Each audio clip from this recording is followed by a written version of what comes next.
Buenas tardes. Buenas tardes, señorita. Mi nombre es Sandra Milena Martínez, estudiante de la Universidad Nacional Abierta de Distancia, UNAD, primer semestre de Administración de Empresas.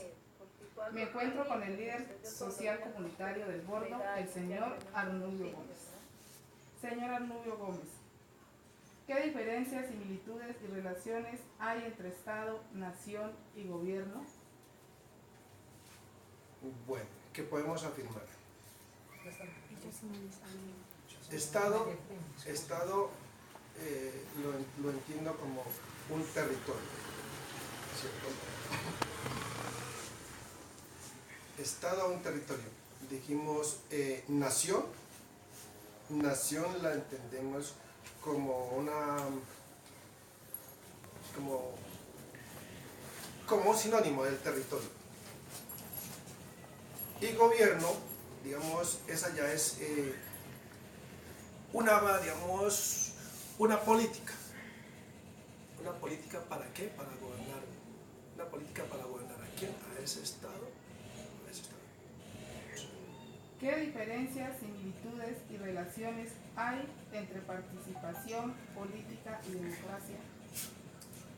Participación política y democracia.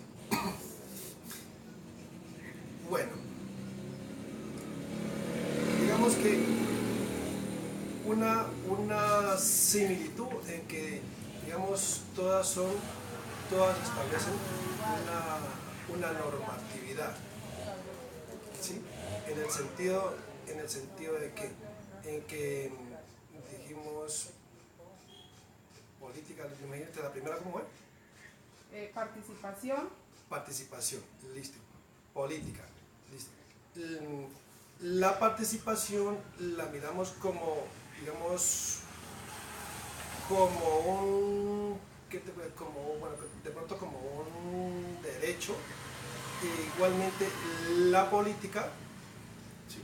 La política, digamos, sí, son sinónimos, para mí son sinónimos, participación, política y democracia, donde hay, digamos, todos están inmersos, los dos anteriores están inmersos en la democracia. ¿Cómo defines política? ¿Cuál es la diferencia entre la política y lo político? La política lo definiría yo como te dije ratos, una normatividad de participación. ¿Cuál fue? Lo político. Lo político, digamos, como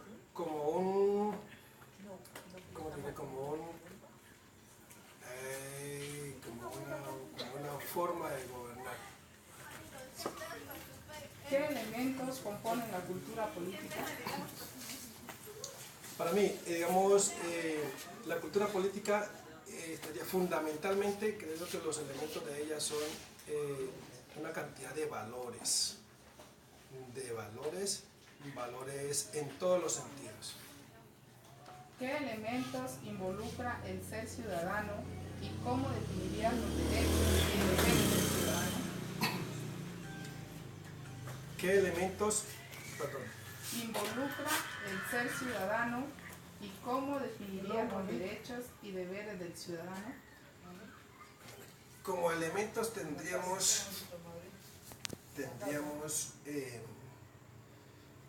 unos deberes, ¿sí? Y se me fue la otra, perdón. ¿Y qué elementos? ¿Qué elementos involucra el ser ciudadano y cómo definirías los derechos y deberes del ciudadano? Bueno, diríamos los derechos diríamos como un espacio a lo que yo tengo acceso gubernamental, constitucionalmente. Y el otro es derecho y deber. Y deberes es lo que es, digamos, la contribución que yo debo de hacer. ¿Para qué? Para no dejarle todo a mi gobierno, por no decir, yo tengo que dar un poquitico, ¿sí? para que lo que me dan, ¿sí? Se complete para terminar un determinado proyecto. Muchas gracias, señora Almeida, por su opinión. A usted de todas maneras, y discúlpame, me cogió por ahí pues, un poquito como preocupado, y bueno, en una próxima le colaboro. Muchas gracias. Muy buenas tardes, mi nombre es Sandra Milena Martínez, estudiante de la Universidad Nacional Abierta y a Distancia UNAD, primer semestre de Administración de Empresas. Me encuentro con el ciudadano del Puerto Cauca, Norberto Benavides Muñoz. Señor Norberto, ¿qué diferencias, similitudes y relaciones hay entre Estado, Nación y Gobierno? Bueno, encontramos nosotros que el Estado-Nación se concibe con tres pilares importantes, que es una población dentro de un territorio y con un ordenamiento jurídico. Algunas personas han definido ese ordenamiento jurídico más bien como el gobierno. Entonces, un territorio, una población y un gobierno. Es allí donde existe relación precisamente entre el Estado, Nación y el gobierno. El gobierno es precisamente ese estamento que entra precisamente a administrar los destinos de esa población que se ha organizado dentro de ese territorio con una delimitación específica. Encontramos mucha relación en estos dos conceptos, puesto que el gobierno tiene esa tarea fundamental de organizar precisamente esa estructura, de resolver las relaciones y los problemas que se puedan presentar entre el gobierno y los administrados, en este caso el mundo del Estado. ¿Qué diferencias, similitudes y relaciones hay entre participación, política y democracia? Bueno, encontramos nosotros que la participación política es uno precisamente de los derechos que tenemos los ciudadanos. La democracia es una forma de gobierno, es el gobierno del pueblo, el gobierno de todos. En nuestro caso y en la mayoría de los países latinoamericanos tenemos una democracia representativa, elegimos a quien nos represente, elegimos a unos funcionarios para que nos representen y tomen decisiones por nosotros. Y precisamente existen algunos mecanismos que nos permiten a los ciudadanos que no hacemos parte de ese gobierno poder participar, poder tener espacios para ser escuchados y para poder decir qué es lo que nuestras comunidades necesitan para que el gobierno priorice precisamente en sus planes de desarrollo nacional, departamental o municipal lo que la ciudadanía necesita. ¿Cómo defines política? ¿Cuál es la diferencia entre la política y lo político? Bueno, para poder establecer esa diferencia, que es un poco difícil, hablemos de que la política concibámosla para este ejercicio como una ciencia, ¿no? Como esa ciencia que le permite precisamente, el hombre es un ser político, entonces nos permite a nosotros poder establecer la solución para los conflictos que se presentan al individuo cuando convive en sociedad, dentro de una comunidad. La política permite precisamente establecer unas reglas, unas normas que permitan la sana convivencia dentro de las comunidades, en este caso dentro del Estado. Sabemos que los países tienen unas formas de organización, entonces tenemos los departamentos, tenemos los municipios, y entonces como podemos encontrar políticas nacionales, podemos encontrar también políticas municipales y departamentales, pero lo esencial de la política es que es el mecanismo donde se puede precisamente entrar a solucionar los problemas, a reglamentar la convivencia de los ciudadanos. Y cuando hablamos de lo político, ya es el hecho, bueno, te lo voy a responder con un ejemplo. Vivimos nosotros en una comunidad, bueno, en nuestro barrio. Encontramos que hay una familia que tiene un problema internamente, supongamos una persona que tiene un problema mental. Cuando ese problema circula dentro de ese hogar, dentro de esa familia, pues es una situación privada de ellos allá.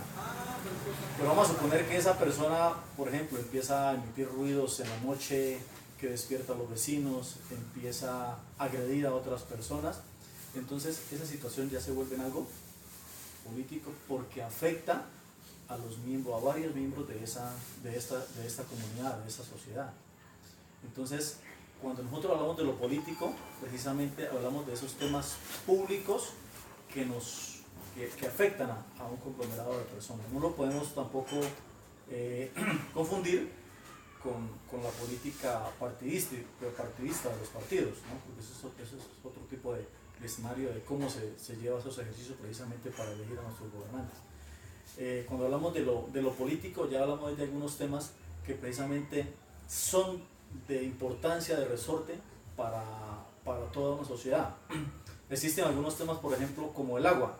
No debería ser un tema político, puesto que es algo tan esencial para el ser humano que debería estar en otra esfera. Pero lastimosamente hoy en día es algo político porque sabemos que existen fenómenos que están queriendo agredir precisamente a esos sistemas que nos produce el agua para todos los ciudadanos, y entonces tienen que entrar las comunidades a defender el agua, los gobiernos a tomar otras actuaciones. Entonces, para ilustrar un poco la idea de qué es lo político. ¿Qué elementos componen la cultura política? Bueno, esa respuesta no te la puedo dar muy clara de cuáles son los elementos, pero tengo entendido de que cuando hablamos de cultura precisamente encontramos nosotros mecanismos de participación, encontramos nosotros ejercicios políticos que se llevan a cabo, encontramos nosotros mecanismos de participación que están concebidos desde la constitución política, como los cabildos abiertos, por ejemplo, que le dan participación a toda una comunidad en los consejos municipales. Encontramos nosotros formas de organización precisamente para hacer control político. Tenemos los consejos, las asambleas, tenemos nosotros las veedurías, donde podemos nosotros también hacer ese tipo de controles. Y la cultura política depende de las regiones, de la idiosincrasia de las personas, de la forma como los ciudadanos conciben también el Estado y cómo los ciudadanos conciben la forma de organización. ¿Qué elementos involucra el ser ciudadano y cómo definirían los derechos y deberes del ciudadano? Bueno, encontramos que algunas personas discrepan en algunos puntos. Algunas personas dicen que ser ciudadano, tú pasas a ser ciudadano cuando naces y te registran. Para efectos jurídicos y el ejercicio que ustedes como estudiantes de la UNAM me están planteando, pues se toma que se concibe el ciudadano cuando cumple su mayoría de edad y puede participar precisamente de la política y de esos espacios. Entonces, digamos que la primera condición para tú ser ciudadano, poder ser mayor de 18 años y ya tener tu documento de identificación para participar de esos espacios. En el momento de que tú eres ciudadano puedes participar, ¿no es cierto? Pero cuando tú naces también haces parte de esos mecanismos sociales para poder obtener bienestar, pero el responsable precisamente son los padres de ese menor, porque ese menor no se puede representar. Entonces esos derechos los hace cumplir la persona que es mayor de edad y que está a cargo o que tiene la custodia de esos menores. Los deberes y los derechos de los ciudadanos están consagrados en la Constitución y las leyes, que es el principal herramienta que tenemos los ciudadanos para hacer cumplir nuestros derechos, y el artículo 23 de la Constitución Política. Gracias a Dios la Constitución 91 pues trajo una serie de beneficios para nosotros los ciudadanos, porque precisamente ya trajo esos mecanismos para poder que los ciudadanos podamos defendernos y podamos solucionar esos conflictos que se nos presentan contra el gobierno, ¿sí? Recordemos que la relación es gobierno y administrados. Entonces tenemos mecanismos, por ejemplo, como la acción de tutela, que nos permite a nosotros precisamente resolver esas situaciones cuando el Estado muchas veces es negligente o deficiente en la prestación de un servicio público esencial del cual tenemos derecho nosotros los ciudadanos. Entonces es muy importante que los gobiernos empiecen a trabajar mucho desde las instituciones, desde la academia, desde las instituciones que forman a los jóvenes desde los colegios. Hace falta de que se forme en los ciudadanos esos valores precisamente sobre conocer y saber cuáles son nuestros deberes y derechos. Muchas veces conocemos más cuáles son nuestros deberes por la represión que tenemos, pero nos hace falta de que los jóvenes, los niños, todos los ciudadanos de nuestro país conozcamos cuáles son nuestros derechos, los cuales nos consagra la Constitución y las leyes que la modifican o la complementan, y poder nosotros así redimir esos problemas con mayor agilidad y facilidad. Eso precisamente hace parte de las políticas que establecen los estados. Muchas gracias, señor Alberto. Muchas gracias a ustedes.